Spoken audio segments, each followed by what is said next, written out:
The Zodiac Killer, an unsolved crime between 1968 and the early 1970s, a series of violent crimes occurred across Northern California, committed by an individual who came to be known as the Zodiac Killer.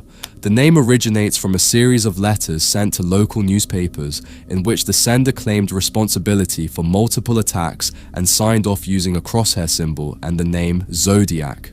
Despite decades of investigation by local and federal authorities, the identity of the Zodiac Killer has never been confirmed. Early incidents. The first recognized attack attributed to the Zodiac occurred on December 20th, 1968. High school students Betty Lou Jensen and David Faraday were parked on a quiet stretch of Lake Herman Road near Vallejo, California. They were shot at close range. Jensen was found dead at the scene, while Faraday died en route to the hospital. There was no apparent motive, no robbery, no signs of assault, making the act appear calculated and unprovoked. Approximately 6 months later, on July 4, 1969, a second couple was targeted under similar conditions. Darlene Ferrin and Michael Mageau were sitting in a car at a secluded location in Vallejo when they were shot multiple times. Ferrin was pronounced dead shortly after. Mageau survived the attack and was able to give police a brief description of the assailant, a white male estimated to be between 25 and 30 years old with a stocky build and round face. On August 1st, 1969, 3 separate letters arrived at the Vallejo Times-Herald, the San Francisco Chronicle, and the San Francisco Examiner. Each letter was nearly identical in content, taking credit for the 2 shootings and including a 408-character cipher. The sender demanded that the letters be printed on the front page of each newspaper. If not, he claimed, more people would die. These communications marked a turning point. The case shifted from a series of violent but geographically and situationally similar crimes to something far more complex, a deliberate attempt by the perpetrator to insert himself into the public discourse.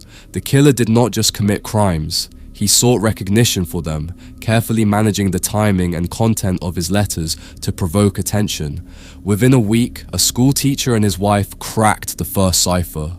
The decoded message described the killer's view of murder as a form of entertainment, stating that he was collecting victims for the afterlife.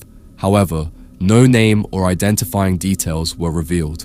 On September 27, 1969, a third known attack occurred at Lake Berryessa, Napa County. Brian Hartnell and Cecilia Shepard were relaxing near the lake when a man approached them wearing a hooded costume marked with the Zodiac's crosshair symbol. He tied them up and then stabbed both victims multiple times. Shepard died from her injuries 2 days later. Hartnell survived. This attack was notable for the change in method. Unlike the previous shootings, this was a close contact stabbing. The killer also left a handwritten message on the victim's car door, further reinforcing the link to earlier crimes. Just 2 weeks later, on October 11, 1969, San Francisco cab driver Paul Stine was shot in the head by a passenger in the city's Presidio Heights neighborhood. The killer took Stine's wallet, car keys, and a piece of his shirt. Although this crime initially appeared to be a robbery, the Zodiac later sent a letter to the Chronicle claiming responsibility and enclosed a piece of Stine's shirt as proof. This was the only confirmed Zodiac murder committed within a city rather than a rural or semi-rural area. Following the Stine murder, the Zodiac's letters became more frequent and increasingly erratic. He taunted law enforcement, criticized the police response, and issued public threats, including one to attack a school bus. Though this never occurred, it caused significant fear and disruption. Some letters included additional ciphers, most of which have not been definitively solved. Others referenced pop culture or contained seemingly incoherent messages. One 1974 letter referenced the film The Exorcist, and experts have long debated whether some of the later letters were written by the same person or imitators. During this time, police departments across Northern California investigated hundreds of tips and interviewed multiple suspects. Composite sketches were created based on eyewitness accounts, including one from the Paul Stine murder scene, yet none of these leads resulted in an arrest. Over the years, several individuals have been considered possible suspects. The most well-known is Arthur Lee Allen, who had a history of criminal behavior and was known to live in proximity to several of the crime scenes. While circumstantial evidence pointed in his direction, including his known interest in ciphers and a watch with the ZODIAC symbol, definitive forensic evidence was never found. Handwriting, fingerprint, and DNA tests failed to conclusively match Allen to the ZODIAC letters or crime scenes. Other theories have proposed that the Zodiac may have been a former military member or someone with knowledge of cryptography. Some believe the killer had law enforcement training or experience, given his ability to evade capture and manipulate public perception. A range of alternative suspects have also been suggested, but none have been confirmed. The last widely accepted letter from the Zodiac was sent in 1974, although later communications claiming to be from the killer were received into the late 1970s and beyond. Some of these have been deemed hoaxes or the work of copycats. The Cleveland Torso Murderer, America's Unsolved Butcher. In the mid-1930s, Cleveland, Ohio became the scene of one of America's most gruesome and puzzling unsolved murder sprees. Over the course of several years, an unidentified killer, later dubbed the Cleveland Torso Murderer or the Mad Butcher of Kingsbury Run, terrorized the city by murdering and dismembering at least a dozen people.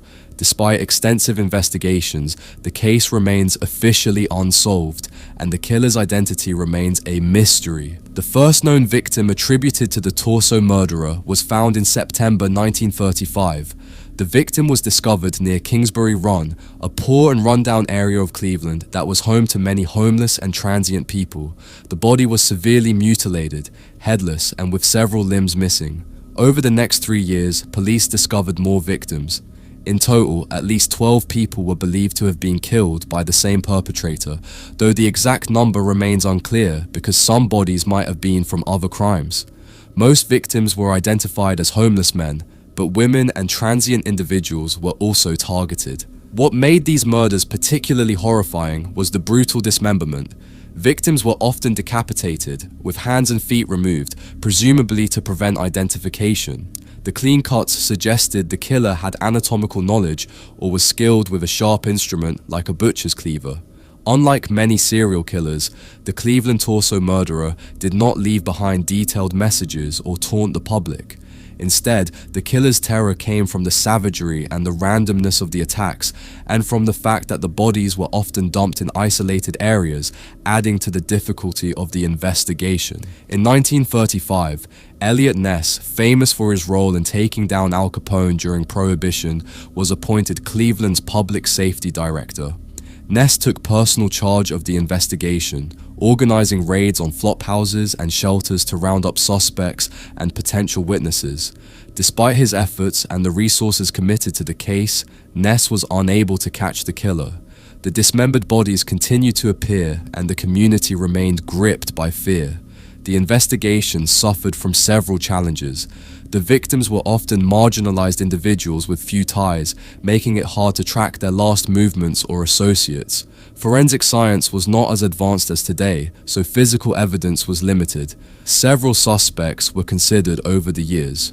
One notable suspect was Dr. Francis Sweeney, a World War I veteran and a known mental patient who lived near Kingsbury Run and was reported to have a grudge against the police. Sweeney had a history of violent behavior, and some believe he had the medical knowledge to perform the precise dismemberments. However, no conclusive evidence linked him to the murders, and he was never charged. Other suspects included local criminals and butchers, but none were definitively connected to the crimes. The Axeman of New Orleans, a serial killer who haunted jazz-age New Orleans. Between 1918 and 1919, the city of New Orleans was terrorized by a mysterious figure who became known as the Axeman of New Orleans. This unidentified serial killer gained notoriety not only for the brutality of his crimes, but also for the bizarre and unsettling letters he sent to the press, which added a layer of fear and intrigue to the case. Despite extensive investigations, the killer was never caught, and his identity remains unknown. The first known attack attributed to the Axeman occurred in May 1918. The victim was Joseph Maggio, a grocer who was attacked in his home with an axe. Maggio survived, but the incident marked the beginning of a series of violent home invasions where the killer used an axe, or sometimes other blunt weapons, to attack people in their own homes. Over the next year, several more attacks and murders took place. Most victims were Italian immigrants or Italian Americans living in poor neighborhoods of New Orleans, though the reasons for this apparent focus remain unclear. Victims were typically attacked at night while in their homes, and the killer often used axes taken from inside the victims' own houses, suggesting he either broke in or was let in by the occupants. Unlike many serial killers who target strangers or specific types of victims, the Axeman's attacks seemed random. Some victims were killed outright, others were severely wounded but survived. In total, at least 6 people were murdered, and several others attacked between 1918 and 1919. The brutality of the attacks shocked the community. The killer's use of an axe, a common household tool, added to the fear because it implied that anyone could be vulnerable in their own home. What made the Axeman case especially notorious were the letters sent to local newspapers, supposedly written by the killer himself.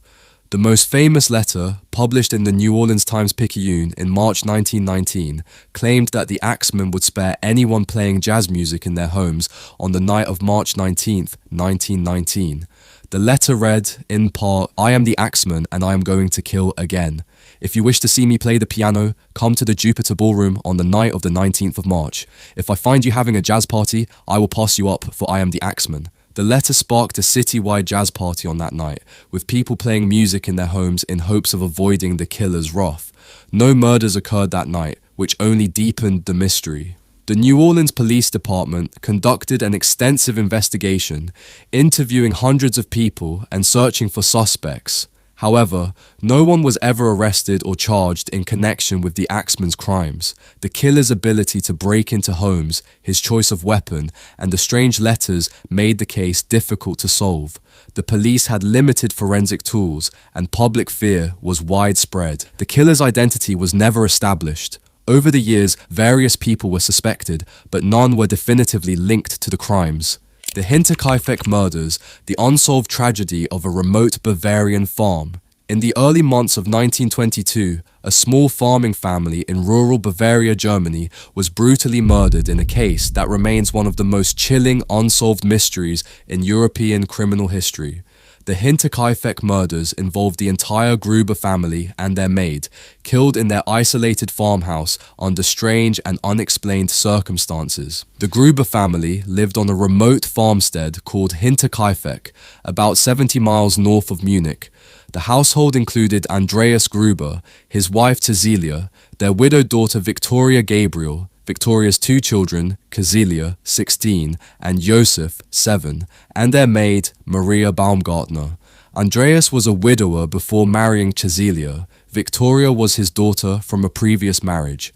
The farm was isolated, surrounded by forest and fields, making it difficult for neighbors to hear or see what happened there. This remoteness would prove significant in the unfolding mystery. In the days before the killings, neighbors and villagers noticed odd occurrences. Andreas reportedly told people he heard footsteps in the attic and found objects moved around without explanation.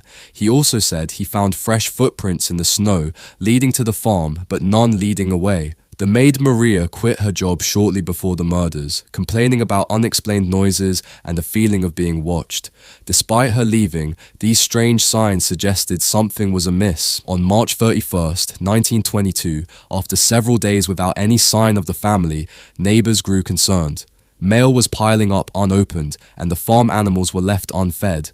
When authorities finally investigated, they found the gruesome scene inside.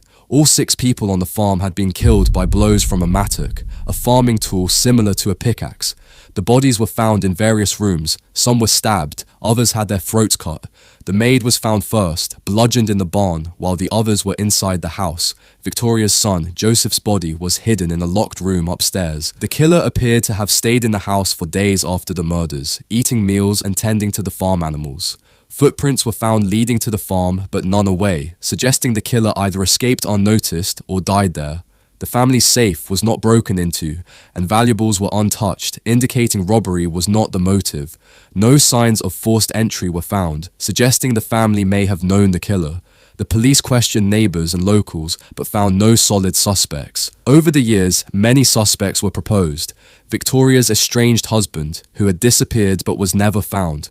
Local men with criminal records or grudges against the family, a wandering tramp or mentally ill person who may have been stalking the farm. No suspect was ever charged, and the case grew cold. Some theorists believe the killer lived in or near the house, explaining the footprints leading only to the farm. Others think multiple perpetrators were involved. The Black Dahlia murder, the unsolved horror of Elizabeth Short. On January 15, 1947, Los Angeles was shaken by the discovery of one of the most infamous unsolved murders in American history. Elizabeth Short, a 22-year-old aspiring actress, was found brutally murdered and mutilated in a vacant lot. Her case became known as the Black Dahlia murder, a name that would go down in true crime history for its mystery, brutality, and media frenzy. Elizabeth Short was born in Boston in 1924 and moved around frequently with her family. By the mid-1940s, she was living in Los Angeles, hoping to make it in the entertainment industry. She was known for her striking appearance, often dressing in black, which contributed to the Black Dahlia nickname given by the press after her death. Short's life was marked by struggles and instability. She had a reputation for being sociable, but also had difficulties maintaining steady work or relationships. On the morning of January 15, 1947, a woman walking her dog found Elizabeth Short's body in a vacant lot in the Limerick Park neighborhood of Los Angeles. The body was severely mutilated. It had been bisected at the waist, drained of blood, and the face was slashed from the corners of the mouth toward the ears, creating a grotesque Glasgow smile. The body was posed deliberately, with arms bent at right angles and hands placed under the head as if resting. The nature of the crime suggested the killer had anatomical knowledge or was extremely methodical. The Los Angeles Police Department launched a large-scale investigation. Elizabeth Short's personal life was scrutinized extensively, including her relationships, movements in the days before her death, and potential enemies. Police interviewed hundreds of suspects and persons of interest, but the investigation faced numerous challenges. The crime scene had been contaminated by curious onlookers before police arrived, and there were few physical clues. The case received intense media coverage, fueled by the grisly details and Short's mysterious background. Newspapers sensationalized the story, often focusing on her looks and rumored promiscuity, which later caused controversy and accusations of victim blaming. The nickname Black Dahlia was coined by the press, combining her fondness for black clothing with a popular film noir movie at the time called The Blue Dahlia. Over the years, dozens of suspects were proposed, ranging from doctors and military personnel to journalists and strangers. Some confessed to the murder but were later discredited or proven not to be involved. Despite multiple theories, ranging from a jealous lover to a serial killer, no one was ever charged or convicted.